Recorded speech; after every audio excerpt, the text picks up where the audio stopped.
안녕하세요. 정다영입니다. 오늘 어도비 웨비나에 참석해 주셔서 정말 감사드립니다. 오늘 강연 진행하게 된 정다영이라고 합니다. 다시 한번 인사드리겠습니다. 저는 2004년 디스트릭트를 시작으로 네이버와 CJ E&M, 덴츠와 삼성전자에서 쭉 UX, UI 디자이너로 일해왔고요.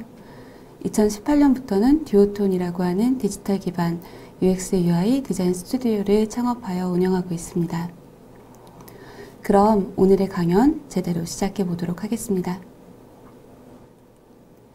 오늘의 주제는 이미 알고 계시겠지만 포토샵과 함께하는 웹과 모바일의 UX, UI 디자인 프로젝트인데요. 사실 짧은 시간 동안 진행하기에는 다소 광범위한 주제인지라 제가 실제로 프로젝트를 진행하면서 겪었던 노하우 그리고 포토샵에 활용할 수 있는 팁 위주로 이야기 드리도록 하겠습니다. 그럼 우선 포토샵이라고 하는 툴에 대해서 잠시 살펴보도록 할게요. 포토샵이란 다들 잘 알고 계신 것처럼 어도비사가 레스터 그래픽 에디터로 출시한 툴이고요. 1990년부터 지금까지 쭉 디자이너들의 사랑을 받아온 저작 도구입니다. 앞서 레스터 그래픽이라고 표현했는데요. 다른 말로 저희는 비트맵 방식이라고도 부르고 있잖아요. 픽처 엘리먼트라고 하는 단어를 줄임말인 픽셀이라고 하는 개념의 작은 점을 기반으로 하는 이미지 처리 기술이라고도 생각하실 수 있겠는데요. 주로 지금 보시는 것처럼 디테일하고 풍성한 색감을 가지고 있는 사진이나 이미지 처리에 적합한 방식이라 생각하시면 좋을 것 같습니다. 비트맵 방식이랑 대조되는 기술로 벡터라는 것이 있다는 거 잘 알고 계실 거예요. 벡터 방식은 이미지의 정보를 수식을 통해 표현하는 방식이죠. 이미지가 가진 모든 픽셀 정보를 하나하나 저장하는 것이 아니라 좌표나 크기의 값, 색상 값 이런 것들을 수치화해서 이를 다시 한번 이미지로 표현해내는 방식이고요. 단순한 형태의 이미지 처리에 적합하기 때문에 아이콘이나 현재 인터페이스에서 많이 활용되고 있는 플랫 디자인 방식으로 표현되는 그러한 요소들을 디자인할 때 주로 활용하고 있습니다.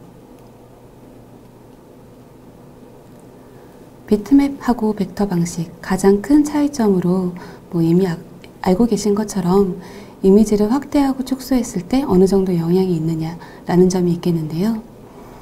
보시는 것처럼 비트맵 방식은 픽셀 단위로 모든 점의 정보를 순차적으로 표현하기 때문에 확대했을 때 그 픽셀의 정보가 빈 공간이 발생했을 때 이를 주변 색을 통해서 채우면서 우리가 일명 계단 현상이라고 부르는 것이 나타나게 되죠. 그렇기 때문에 이미지를 확대할 때 다소 불리한 점이 있는 것이 사실입니다.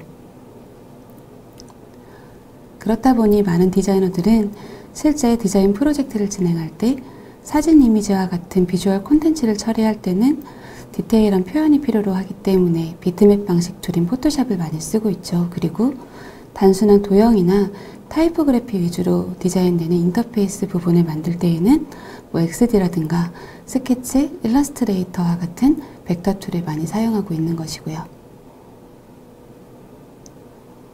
그래서 저희 웹이나 앱을 디자인할 때도 저도 그랬던 것 같아요. 대상 디바이스가 웹이냐 모바일이냐에 따라서 툴을 구분짓기보다는 디자인해야 되는 대상이 이미지냐 혹은 인터페이스냐에 따라서 툴을 구분해서 활용했던 것 같고요. 그리고 사실 어느 정도 규모 있는 회사에서는 이렇게 컨텐츠를 디자인하는 비주얼 디자인 팀하고 인터페이스를 디자인하는 UI 디자인 팀이 구분되어 운영되는 경우도 많다는 거 알고 계실 겁니다. 그래서 그런 경우 팀마다 주력 툴이 좀 다른 그런 경우도 발생하곤 하죠.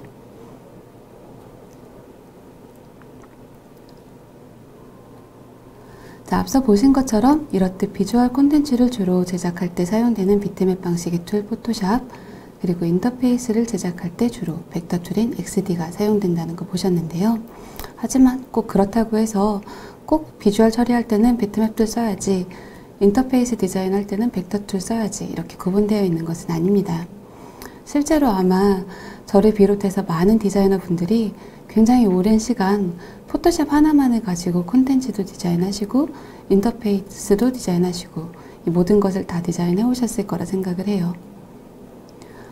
그리고 인터페이스라고 해도 지금이야 널리 사용되는 랭귀지가 플랫이라고 하는 랭귀지이기 때문에 간결하고 심플한 도형이나 타이포그래피 위주로 만들어지기 때문에 물론 그래서 벡터 기반의 툴들이 용이하겠지만 과거에 유행했던 스퀘어모피즘과 같은 리얼하고 디테일한 그런 표현력을 요구하는 디자인 스타일에서는 당연히 비트맵 방식인 포토샵이 먼저 떠오르실 거예요. 게다가 최근에 뉴모피즘이라고 들어보셨나요? 기존 플랫 랭귀지보다 훨씬 디테일하고 풍성한 표현력을 갖춘 디자인 스타일들인데요. 요새 보여지는 스타일들을 보다 보면 앞으로 포토샵의 도움을 필요로 하는 일이 많아지겠다라는 생각이 들더라고요. 자, 아무튼 여기까지 간략하게 포토샵이라고 하는 툴에 대해서 그리고 가장 큰 특징 중에 하나인 비트맵 방식이라는 것을 중심으로 간단하게 어떤 특징이 있는지 살펴보셨는데요. 그럼 지금부터는 포토샵을 활용해서 디지털 기반에서 웹 그리고 모바일 인터페이스를 디자인할 때 알아두시면 좋을 정보들, 그리고 제가 프로젝트를 진행하면서 터득한 좀 소소한 팁들, 이런 이야기들을 풀어보도록 하겠습니다. 그럼 우선 웹 UX UI 케이스부터 스타트 해보도록 하겠습니다. 뭔가 간단하게 예시 하나가 있으면 좋을 것 같았어요. 그래서 adobe.com의 웹사이트 메인 일부를 간단하게 다시 그려보는 작업 해보도록 하겠습니다. 자, 지금 보고 계시는 adobe.com 메인 페이지를 캡처해서 준비를 해봤고요. 우선 포토샵에서 새 도큐먼트를 만드는 작업부터 시작해 보도록 하겠습니다. 일단 사이즈를 잘 선택해야 되겠죠. 아마 현업 디자이너 분들도 웹 프로젝트를 시작하실 때면 이번에는 기준 해상도를 몇으로 할까? 이런 질문부터 이제 시작하시게 될 텐데요. 지금 화면으로 보시는 것처럼 포토샵 웰컴 페이지에는 다양한 웹을 위한 도큐먼트 사이즈가 미리 준비되어 있습니다. 사실 저는 이제 기준 해상도를 잡을 때 어떤 사이트를 많이 참고하고 있는데 지금 화면으로 나가고 있는 스택 카운터라고 하는 사이트입니다. 디바이스별로 해상도에 따른 사용자 분포도를 알 수 있기 때문에 우리가 어떤 해상도를 기준으로 해야 되는지 쉽게 참고할 수가 있는데요. 이를 바탕으로 포토샵에서 몇으로 사이즈를 정해야 될지 결정을 한 후 그 수치를 참고해서 도큐먼트를 생성해 주시기만 하면 되겠죠. 그리고 이번에는 생성한 도큐먼트에 그리드를 세팅해 볼 텐데요. 그리드를 세팅하기 전에 우선 다소 고전적이긴 하지만 예전부터 웹 디자이너들이 많이 사용하던 수치들을 좀 꺼내어 한번 살펴보도록 하겠습니다. 바로 960과 12컬럼이라고 하는 방식이었는데요. 잘 알고 계시는 것처럼 오래전에는 저희가 1024, 768이라고 하는 해상도를 기준으로 많이 사용해 왔잖아요. 그래서 1024라고 하는 그 위스 값을 브라우저 두께나 스크롤바 자리 등을 고려했을 때 이제 최소 여백 등을 빼고 난 나머지 영역을 960으로 판단을 하고 있었고, 이 안을 효율적으로 활용하기 위해서 1, 2, 3, 4컬럼을 모두 대응할 수 있도록 12개로 쪼개서 시작한 것이 12컬럼의 시초였습니다. 물론 지금은 그보다 훨씬 더 큰 해상도들이 많기 때문에 960으로만 콘텐츠를 제한하면 굉장히 답답하고 좁아 보이고요. 다양한 해상도를 대응하기도 어렵기 때문에 더 이상은 960 기준으로만 만들지는 않지만요. 12개의 컬럼으로 나누어 활용하는 방식은 지금도 참고할 만한 요소인 것 같습니다. 당시 디자이너들이 많이 가던 사이트예요. 960 그리드 시스템을 줄여서 960.gs라고 하고요. 화면으로 보시는 저 큰 버튼을 누르면 그 안에서 다양하게 활용하실 수 있는 템플릿과 플러그인들을 다운받을 수 있었고, 그 안에는 포토샵에서 활용할 수 있는 액션 아이템도 있었습니다. 지금 화면으로 보시는 것처럼 간단하게 다운받아서 따닥 하고 설치만 해주시면 플레이 버튼 몇 번만으로 쉽게 12컬럼, 16컬럼, 24컬럼의 그리드를 생성할 수가 있었죠. 하지만 현재에는 저렇게 960으로 사이즈를 제한하기보다는 다양한 해상도에서 유기적으로 활용할 수 있도록 반응형이라고 하는 개념을 많이 도입해서 활용하고 계실 텐데요.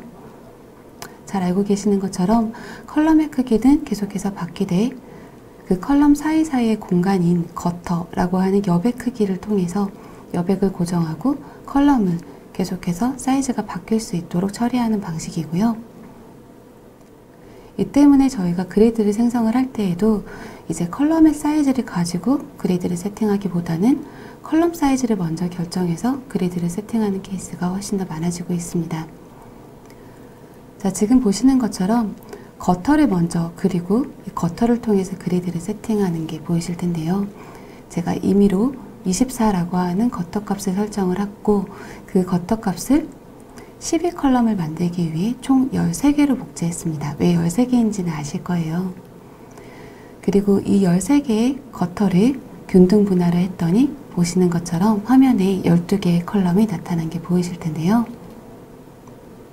이러한 방식이 익숙하지 않으시거나 여전히 컬럼 위주로 무언가를 만들어서 그리드를 세팅하는 게 디자인하기 편하다라고 생각하시는 분들은 저렇게 거터를 통해서 컬럼의 사이즈를 먼저 메저링 해보시고, 조금 전에 거터를 가지고 나누었더니 나온 그 사이 공간인 94라고 하는 값을 컬럼의 수치로 환산을 해서 컬럼 12개를 균등 분할해서 그 균등 분할에서 나온 페이지를 가지고 그리드를 세팅해서 활용하시는 방법도 있겠습니다.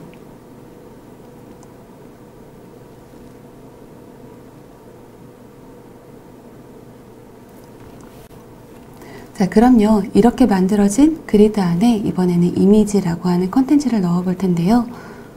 포토샵이 2019 버전에서 처음 선보인 프레임이라고 하는 툴을 한번 활용해 보도록 하겠습니다. 어도비닷컴의 메인 페이지에서 보시는 것처럼 하단에 3개의 이미지 박스가 들어가 있는 게 확인되실 텐데요. 저 이미지들을 잠시 다운로드 받아서 프레임 기술을 통해서 화면에 넣는 것 시연해 보도록 하겠습니다.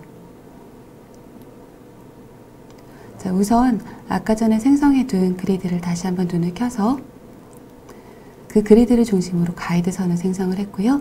그 가이드로 확인할 수 있는 박스의 영역을 프레임이라고 하는 툴을 통해서 3개의 영역을 잡았습니다.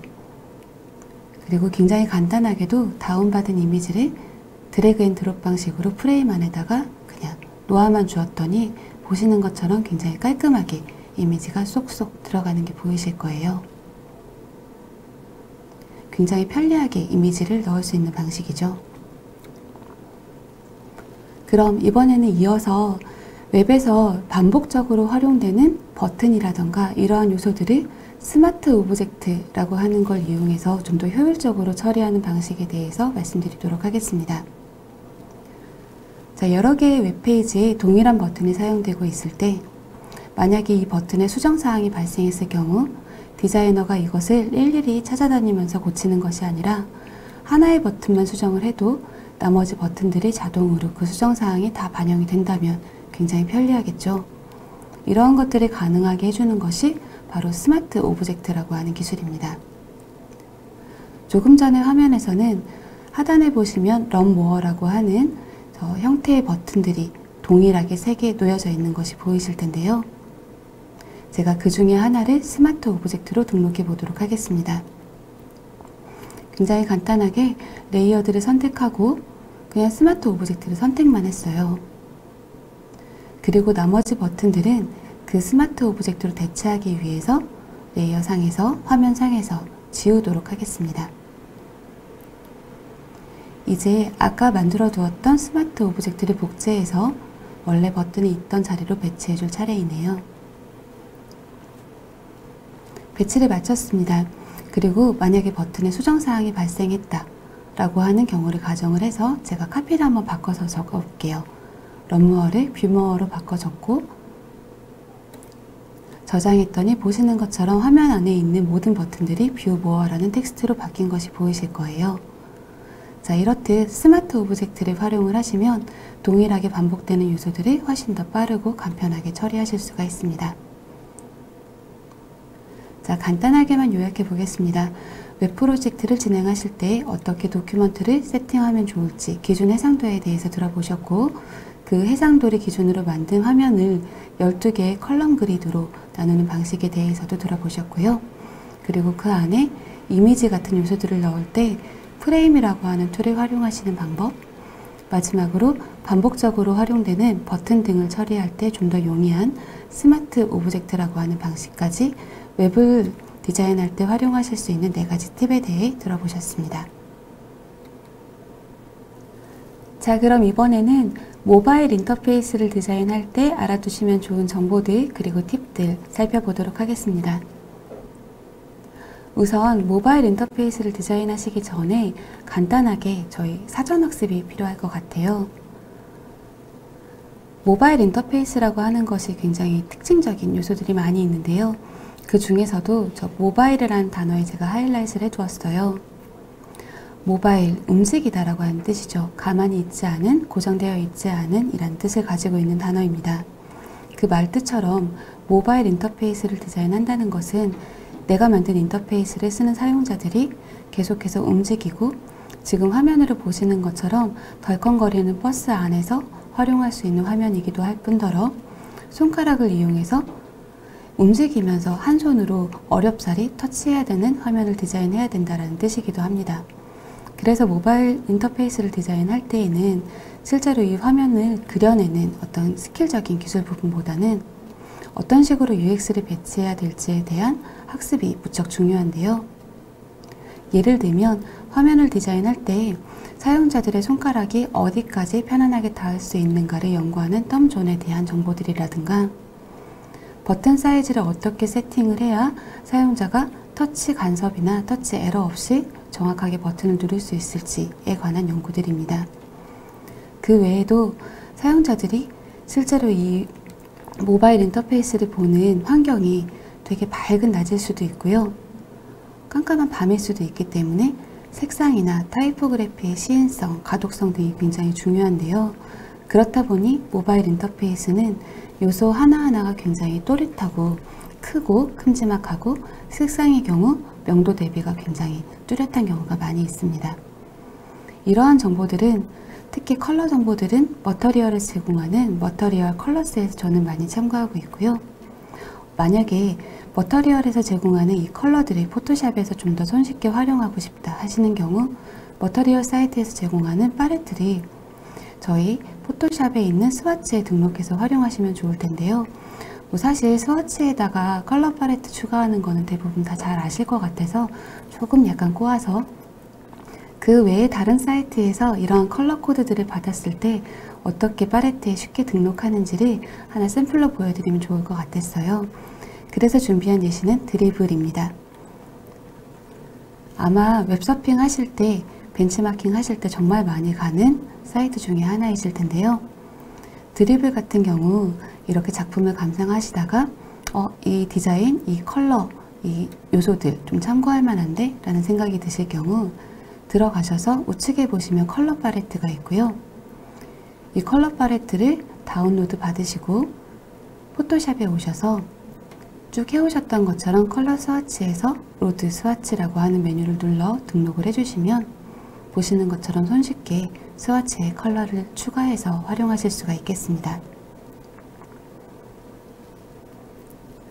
자, 이렇듯 모바일 인터페이스 디자인을 이제 제대로 진행하시기 위해서는 모바일에 대한 사전 학습이나 이제 자료 다운로드 같은 것들이 많이 필요하실 텐데요. 너무도 잘 알고 계시겠지만 애플의 휴먼 인터페이스 가이드라인스 그리고 구글의 머터리얼 디자인 가이드라인스 정도를 참고해 주시면 좋을 것 같습니다.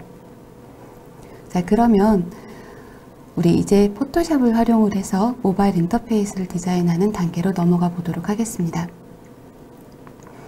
자, 우선 도큐먼트 세팅인데요. 포토샵 웰컴 페이지에는 모바일 탭 안에 보시는 것처럼 다양한 디바이스들을 위한 프리셋들이 준비되어 있습니다. 자, 근데 조금 어려워 보이지 않으셨나요? 저는 사실 모바일 디자인을 처음 시작할 때 이 사이즈가 대체 뭘 의미하는 건지 내가 그래서 모바일 인터페이스를 디자인하려면 대체 어떤 사이즈를 결정해야 되는 건지 너무너무 혼란스러웠던 적이 있습니다. 자, 지금 이 강의를 듣고 계신 분들 대부분은 이런 사이즈나 DP 이런 개념에 대해서 이미 잘 알고 계신 분들이 많으실 거라 생각합니다만 그래도 아주 간단하게는 리캡하는 과정이 필요할 것 같았어요. 그래서 저희 조금 번거로우시겠지만 간단한 프리스터디 하나를 더 해보도록 하겠습니다. 픽셀 덴시티라고 하는 개념이에요. 자, 스마트폰이라는 게 물리적인 사이즈로 표면적인 사이즈로 보시면 대부분 비슷비슷한 사이즈를 갖고 있지만 그 안에 해상도라고 하는 것은 정말 천차만별이라는 거 너무도 잘 알고 계실 겁니다. 굉장히 적은 픽셀을 담고 있는 저해상도의 스크린과 굉장히 많은 픽셀을 담고 있는 고해상도의 스크린이 공존하고 있죠. 그래서 디자이너들은 너무 힘듭니다. 포토샵에서 똑같이 원을 그렸는데요. 저해상도 폰에서 보여지는 그 원의 사이즈와 고해상도 폰에서 보여지는 원의 사이즈가 각기 다르기 때문이죠. 그래서 디자이너들은 똑같은 아이콘 하나를 디자인하더라도 해상도에 맞춰서 여러 벌의 세트를 베리에이션 해주어야 하는데요. 자, 바로 여기에서 툴에 따른 관점의 차이가 발생을 합니다. 앞서 말씀드린 것처럼 벡터라고 하는 기술은 이 이미지를 확대 축소했을 때도 크게 영향을 받지 않기 때문에 벡터로 만약에 디자인을 하신다면 가장 작은 사이즈 1배수인 표준 사이즈로 디자인을 하시고 큰 사이즈는 확대해서 이제 베리에이션 해주시면 될 텐데요. 비트맵 방식을 쓰고 있는 포토샵 같은 툴에서는 가급적 최대한 큰 사이즈로 먼저 디자인하시고 이를 줄여가는 방식으로 만들어 주셔야 되기 때문에 스타트 지점을 어디로 두느냐가 굉장히 크게 차이가 난다라는 거 기억해 주셨으면 좋겠습니다. 예를 들어서 지금처럼 총 4배수까지 디자인을 해야 되는 상황이라면 포토샵의 경우 4배수 환경에서 먼저 디자인 도큐먼트를 생성해 주셔야 된다는 뜻이죠. 이런 해상도나 사이즈에 대해서 좀 더 자세히 알고 싶으신 분들은 머터리얼 가이드가 제공하는 디바이스 매트릭스 사이트를 참고하시면 좋을 것 같습니다. 디바이스 매트릭스 사이트에 들어가시면 예를 들어서 제가 갤럭시 S5를 기준으로 무언가를 디자인하고 싶다 하는 경우 해당 모델을 선택을 하시면 보시는 것처럼 해당 모델의 기준 사이즈 그리고 배수 그리고 그 배수를 반영한 실제 도큐먼트 사이즈까지 상세히 나와 있기 때문에 이 수치들을 참고하시면 훨씬 더 디자인하시기가 좋을 거예요. 이 정보들을 통해서 저희는 아까 전에 포토샵이 제공하는 프리셋들이 무엇을 의미하는지 이제 유추할 수 있게 되었습니다. 예를 들어 안드로이드 1080이라고 되어 있던 저 표준 사이즈는 실제로는 안드로이드의 표준 사이즈인 360, 640, 1배수를 2번, 3번 곱했을 때 나오는 3배수에 해당되는 사이즈다 라는 것을 알게 되었고요. 여기에서 저희가 기억해야 될 점은 곱하기 3을 했다라는 점입니다. 왜냐하면 저희가 특히 모바일을 기준으로 무언가 컴포넌트를 만들 때에는 안드로이드의 머터리얼 디자인 가이드라인스라든가 애플의 휴먼 인터페이스 가이드라인스 같은 가이드라인스를 많이 참고하곤 하는데요. 이 가이드라인스에 나온 정보들이 모두 1배수이기 때문에 우리가 곱하기 몇을 해야 되는지를 정확하게 알고 있어야지만 정확한 수치를 적용할 수 있기 때문입니다. 자, 간단하게 하나 테스트 해보겠습니다. 지금 보고 계신 화면은 머터리얼 디자인 가이드라인스의 앱바라고 하는 컴포넌트의 스펙 부분을 캡처해 놓은 것인데요. 화면상으로 보이는 사이즈는 56이라고 하는 표준 사이즈가 기재되어 있지만 저희가 포토샵에서 3배수의 도큐먼트를 선택을 했다면 당연히 이 수치도 곱하기 3을 해서 활용을 해주셔야 된다는 뜻인 거죠. 실제 화면에 적용을 할 때는 168이라고 하는 픽셀을 메저링해서 사이즈를 맞춰주셔야 할 것입니다. 개인적으로 저는 저 곱하기 3이라는 것이 많이 익숙하지 않을 뿐더러 사실 3배수로 꼭 해야 된다는 법칙도 없고 포토샵으로 큰 사이즈를 만들어도 이 사이즈로 만든 이미지들이 너무 용량이 크면 실제 적용하는데 무리가 되는 케이스가 많기 때문에 2배수 기준으로 디자인하는 케이스가 좀 더 많은데요. 자, 하지만 몇 배수를 기준으로 해야 되느냐는 제 얘기를 참고하시기보다는 실제 프로젝트에서 기획 혹은 개발자분들과 상의를 하셔서 배수를 먼저 정하시고 단지 우리가 기억해야 될 것은 그 배수가 몇이었냐라는 것과 만약에 그 배수의 해상도를 프리셋으로 지원하지 않는 경우 포토샵에서는 파일류에서 저렇게 위스 헤이트 값을 직접 입력만 해주시면 된다는 거, 그 정도가 있겠습니다. 단위가 픽셀인 점만 조금 주의해 주시면 좋겠어요. 저는 2배수를 기준으로 지금 프로젝트를 진행해 볼 예정입니다. 그래서 2배수에 해당되는 720-1280의 새 도큐먼트를 생성을 했고요. 그렇기 때문에 앞으로 보여지는 모든 가이드라인스는 곱하기 2를 해서 활용하겠다는 거 미리 말씀드리고 시작하도록 하겠습니다. 예를 들어서 56의 앱바의 높이는 112로 곱해서 사용하겠다는 뜻이고요. 그럼 지금부터 그리드를 세팅하고 화면에 실제 컴포넌트를 넣는 과정 시작해 보도록 하겠습니다. 네, 그럼 모바일 인터페이스를 위한 그리드 세팅 지금부터 시작해 보도록 하겠습니다. 자, 그리드 세팅은 잘 알고 계신 것처럼 프리퍼런스에서 해주실 수가 있겠는데요. 그 전에 일단 뷰 메뉴에 가셔서 쇼의 그리드를 꼭 켜시고 그리드를 화면에 꼭 보이는 상태로 만들어 주신 후에 세팅 시작해 주셨으면 좋겠습니다. 실제 모바일 인터페이스를 위한 그리드를 세팅할 때는 앞서 보신 것처럼 1배수, 2배수, 3배수, 4배수 등 다양한 배수들을 대응하기 위해서 8dp라고 하는 기준 그리드를 만들어서 활용하는 편인데요. 그 8dp 그리드 어떻게 만드는 건지 실제 화면을 통해 보실 수 있도록 준비해 보았습니다. 자, 수치로만 보시면 잘 이해가 안 되실 것 같아서 제가 과정을 녹화해 왔는데요. 우선 720-1280 도큐먼트를 생성을 했고요. 앞서 말씀드린 것처럼 일단 뷰에 가서 그리드를 활성화 시켰습니다. 그리고 프리퍼런스를 열었고요. 그리드 세팅하는 메뉴에 갔는데 여기에서 주의하실 점은 단위를 꼭 픽셀로 해주셔야 된다는 점. 그리고 아까 전에 제가 8이라는 수치를 기준으로 만들어야 된다라고 말씀드렸지만 실제 8로 모든 깍두기를 만들어 내버리면 사용자분들께서 이 8이라고 하는 깍두기가 도대체 몇 개인지 한 번에 계산하실 수가 없어서요. 조금 전에 보셨던 것처럼 저는 40이라고 하는 수치를 기준으로 5개를 나누어서 활용해 달라고 하는 수치를 기입을 해서 그리드를 세팅했습니다. 자, 이렇게 그리드를 세팅하셨다면 이제 이 위에다가 UI 컴포넌트들을 한번 얹어 보도록 하겠습니다. 예시로 머터리얼 디자인 가이드라인스가 제공하는 앱바라고 하는 컴포넌트를 진행해 보도록 하겠습니다. 혹시 참고하고 싶으신 분들은 머터리얼.io 사이트에 들어가셔서 컴포넌트의 앱바 탑이라고 하는 메뉴의 스펙 부분을 참고해 주시면 좋겠습니다. 자, 아까 전에 배수 참고하실 때 보셨던 이미지가 바로 앱바의 스펙 가이드인데요. 이 수치들을 메모해 두었다가 이 수치들을 그대로 포토샵을 활용을 해서 이 가이드에 맞춰서 요소들을 얻는 과정 보여드리도록 하겠습니다. 물론 사전에 아이콘 파일들이 준비되어야 될 텐데요.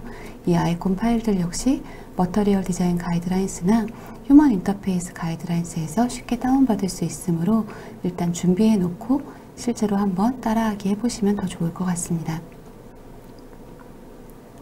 자, 그럼 시작해 보도록 하겠습니다. 도큐먼트에서 저런 식으로 실제 컴포넌트들을 얹을 때는 수치에 의거해서 진행된다는 점 참고해 주시고 지금부터 포토샵을 열어 포토샵 위에다가 컴포넌트를 그리는 과정 쭉 보여드리도록 하겠습니다. 자, 아까 전에 만들어 놓은 그리드 위에다가 일단 그 요소가 잘 보일 수 있도록 옅은 회색을 백그라운드에 깔았습니다. 그리고 퓨어 화이트를 세팅을 하고 앱바의 기초가 되는 컨테이너를 만들어 볼 텐데요.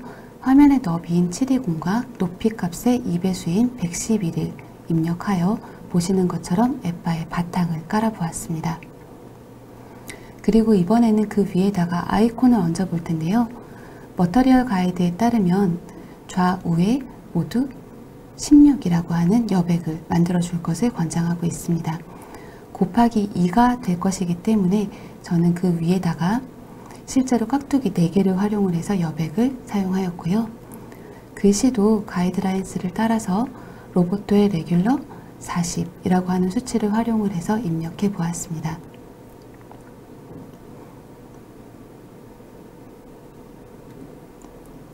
자, 글자를 얹어 보았고요. 우측에도 동일하게 아이콘을 한번 배치를 해볼 텐데요. 이런 요소들을 배치할 때 얘가 실제 이 글씨가 다른 아이콘으로부터 몇 픽셀을 떨어뜨려야 될까, 뭐 하단으로부터 몇 픽셀을 띄워야 될까, 이런 수치들은 가이드라인스를 참고하시되 지금 화면에 8dp 기준으로 깍두기들이 만들어져 있기 때문에 저 그리드라인스, 가이드라인스 참고하셔서 배치하시면 훨씬 더 쉽게 배치하실 수가 있을 겁니다. 몇 칸 뒤에다가 다음 아이콘을 놔야지 아이콘과 아이콘 사이에는 실제로 저 그리드가 몇 칸이지 이런 기준으로 움직이시면 훨씬 더 메저링 하시기가 쉽겠죠.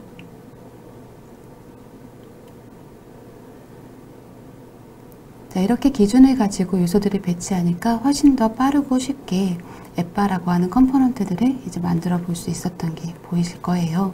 이거 외에도 다른 컴포넌트들 역시 수치값만 이제 숙지하고 계신다면 실제 저 그리드 위에서 굉장히 쉽게 요소들을 만들어 보실 수 있을 것이고요. 자, 그럼 이번에는 포토샵을 활용한 컴포넌트 라이브러리 기법에 대해서 말씀드려 보도록 하겠습니다. PSB라고 하는 확장자의 도움이 필요한데요. 사실 포토샵을 쓰면서 가장 아쉬웠던 점 중에 하나이기도 합니다만 스케치라든가 XD라든가 다른 인터페이스 도구에 비해서 스케치가 다소 부족하다라고 느껴졌던 부분이기도 합니다. 어떤 얘기냐면요. 앞서 보셨던 스마트 오브젝트 기억하시나요? 스마트 오브젝트는 화면 내에 동일하게 이제 사용되는 어떤 요소들을 스마트 오브젝트라고 하는 하나의 개념으로 묶어놓고 하나가 수정되면 다른 요소들도 한 번에 수정될 수 있다라는 것이었는데요. 아쉽게도 이 스마트 오브젝트라고 하는 것은 동일한 파일 내에 존재할 때만 그것이 워킹한다라는 것이 좀 단점이긴 합니다.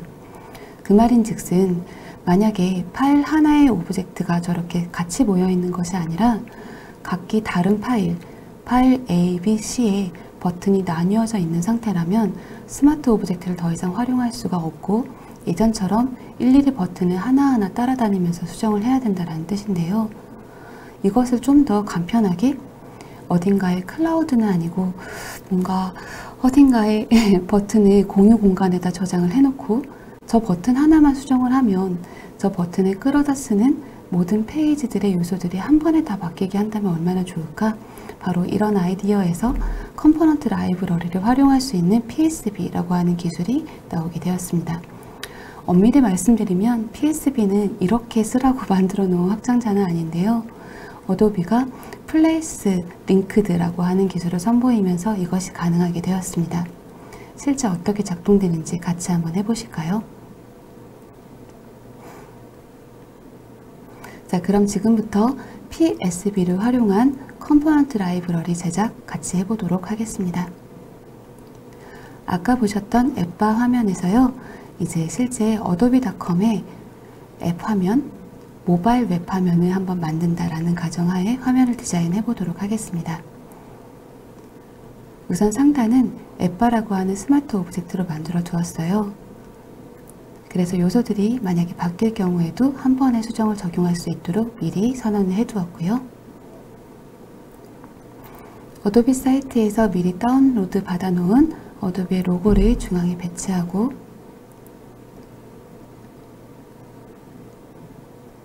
실제 어도비 화면을 참고해서 로고를 중앙에 놓고 우측에다가는 사인 버튼, 사인 텍스트를 입력하여 디자인해 보았습니다.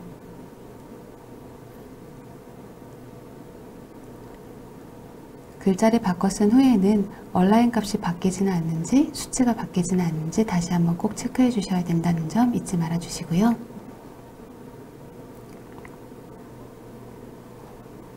네, 얼라인을 우측으로 다시 한번 수정해 주었습니다.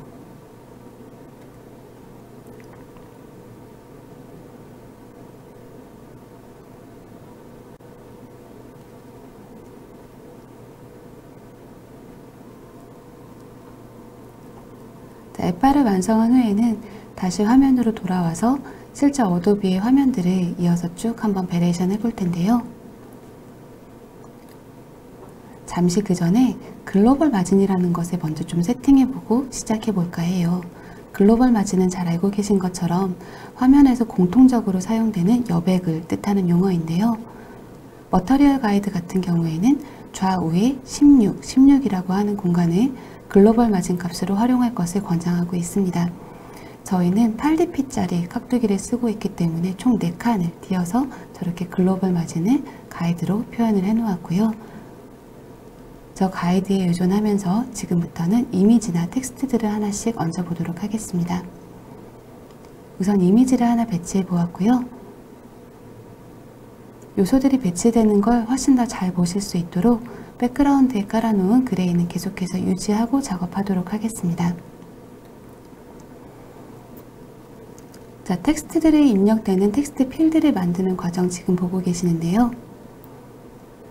텍스트를 입력할 때는 우선 이 텍스트가 총 어느 면적까지, 어느 영역까지 입력될 수 있느냐를 먼저 박스를 통해서 그려 놓으시고, 그 박스 내에서 실제로 사용될 수 있는 글자의 최대 줄수, 예를 들어서 지금 보고 계시는 화면에서 저는 디스플레이 제목은 3줄 정도면 어떨까 라는 가정을 하고 지금 요소들을 배치하고 있는데요.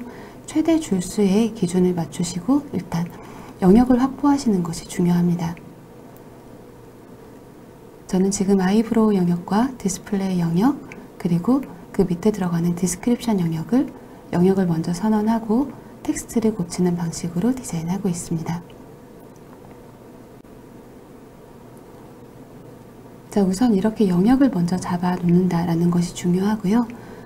영역 선언을 맞추신 후에는 그 위에 실제 텍스트들을 얹어 보도록 하겠습니다. adobe.com 홈페이지 메인에 있는 텍스트들을 카피해서 붙여 넣도록 할게요. 한 줄이 들어갈 수 있는 영역을 확보해 두었고요. 제목은 넉넉하게 3줄 처리를 해두었지만 2줄로도 충분한 것 같습니다. 이럴 경우 영역은 다시 줄여주시기만 하면 되겠고요.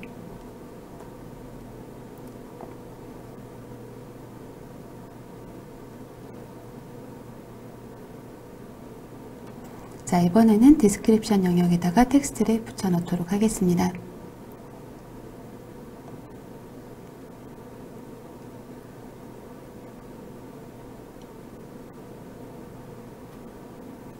자, 이렇게 텍스트 영역들을 완성해 주셨는데요.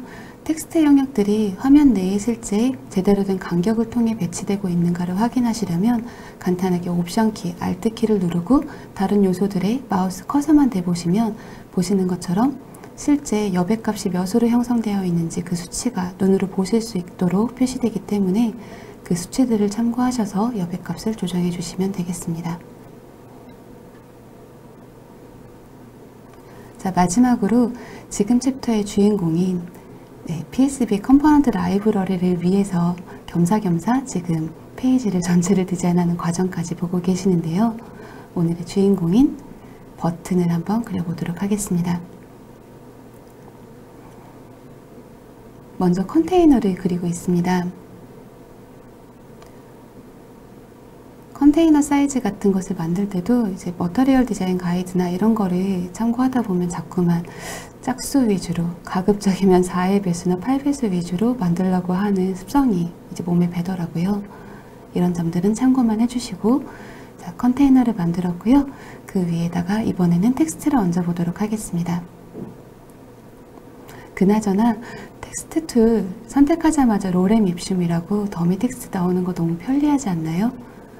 예전에는 커서만 깜빡거리고 뭐라도 입력을 해야지 텍스트가 활성화되었었는데 지금은 기본 텍스트가 먼저 입력되니 어찌되었든 영역을 먼저 만들어야 되는 인터페이스 디자이너의 입장에서는 굉장히 환영할 만한 사실입니다. 실제 adobe.com에 있는 카피를 그대로 적용을 해서 버튼을 한번 만들어 보았습니다.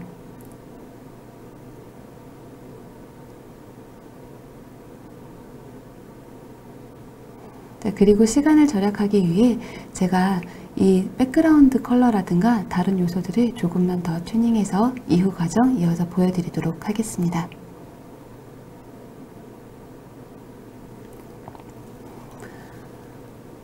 자, 시간 절약을 위해서 제가 백그라운드에 흰색을 칠하고 그리고 옆에다가 아트보드 하나를 더해서요.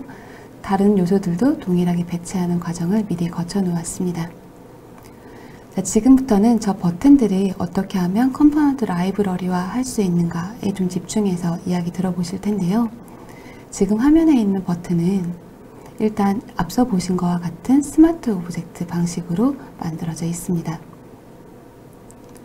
스마트 오브젝트 방식의 버튼은 보시는 것처럼 무언가 요소의 컬러라든가 하는 것들이 바뀌었을 때 동일한 화면 내에 있는, 동일한 아트보드 내에 있는 요소들이 전부 다 한 번에 바뀐다라는 거 익히 알고 계실 텐데요.